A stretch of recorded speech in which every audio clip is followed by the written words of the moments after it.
Welcome to another episode of LA Fishguys. We're going to take a different direction this time and talk about coral frag farmers. With us today is Dan of wetthumb.net, and he grows coral frags. Danny, how you doing? Good, Jen. How are you? Great. So tell us a little bit about what you got going on here, Dan. These are some of the corals which we do, and mainly the ones that I have and produce are acroporas, montiporas. For example, we have one of the branching acroporas that we have here, and this particular one is known as a green slimer. Acroporas come in many different branching forms. You have plating types, such as this plana here. And then when we get into some of the Capricornus, a lot of them do these plating type structures, but then there are also some encrusting forms, for example like the poker stars, which are right here,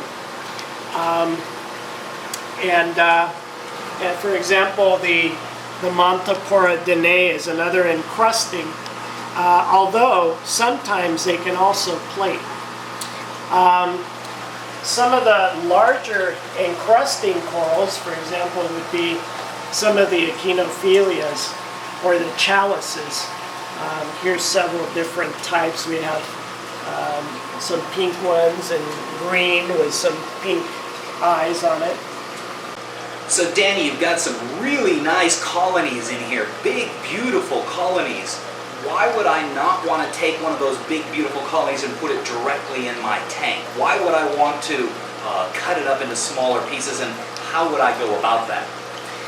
Well, generally the reason why people farm corals is to take the stress off of the reefs.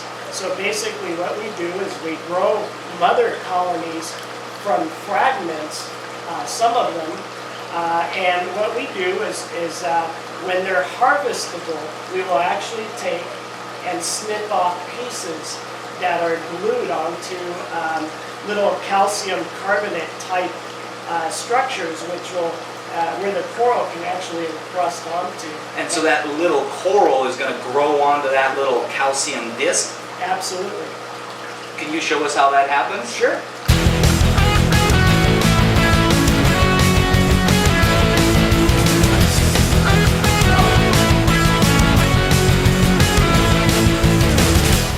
Okay, Jim, you were asking me about the plugs that the coral fragments are glued onto for production. And these are made out of aragonite, and they have a binding agent, a cement, and they're put into casts, and they're produced for farmers to grow their corals onto. And then what we do is I have a little setup here. This is a smaller setup. Normally I have something bigger.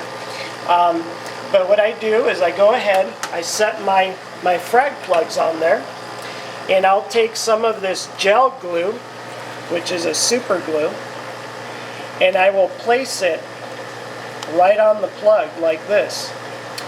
And the reason I do that is to give the glue a little time to harden, because what will happen is if you don't let it harden, when you place the frag on there, it could fall over. And you need to let it set for a little bit. That way the frag doesn't, fall over on its side and damage itself. Okay. So now what I'm going to do is pull out a parent colony that I'm going to demonstrate fragging. And I will take it over here and select a few frags to take off. Sometimes they fall down. And when you cut them, it's okay that, they do fall down, and they're pretty durable actually. But you can take several frags from the mother colony. Now what we're going to do is, you can see that when I fragged it, we got kind of a a slant to the cut here. So what you're going to want to do is cut it nice and straight so that when you put it on your frag plug, it has a nice base to sit right onto. And you're going to want to hold it and kind of move it around just up and down a little bit. Causes a little friction to the glue so that it will go ahead and stick. One thing that works also to get your frags to cure a little faster is we'll actually take some aquarium water and just pour a little bit over the glue. And what that'll do is harden the glue a little bit. And now we're going to take the other pieces, make sure that they're cut straight on the bottom.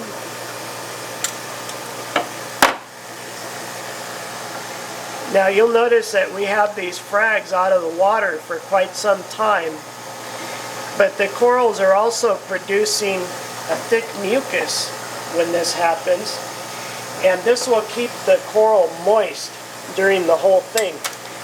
And the reason I don't put them directly into the water is because I want the glue to cure. And then we'll go ahead and pour a little bit of water on these to get the glue to settle. I'm going to do one more here.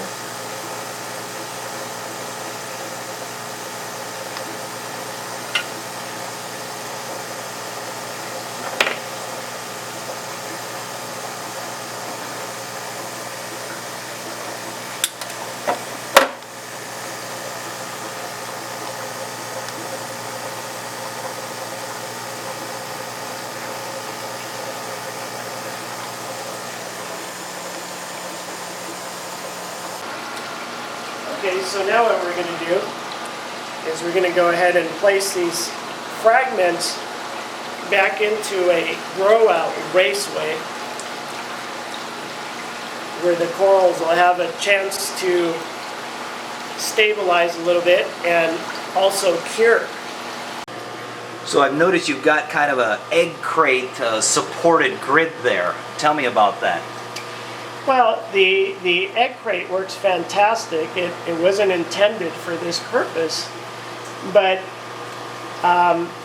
people in the fragging business came up with this idea, and the plugs were actually built to fit straight into this material. Egg crate's been used for many years in the aquarium industry, and it works perfect for this purpose. So be sure to come on back for part 2 of the Coral Frag Farmer as we discuss the system and the various corals' needs from that system.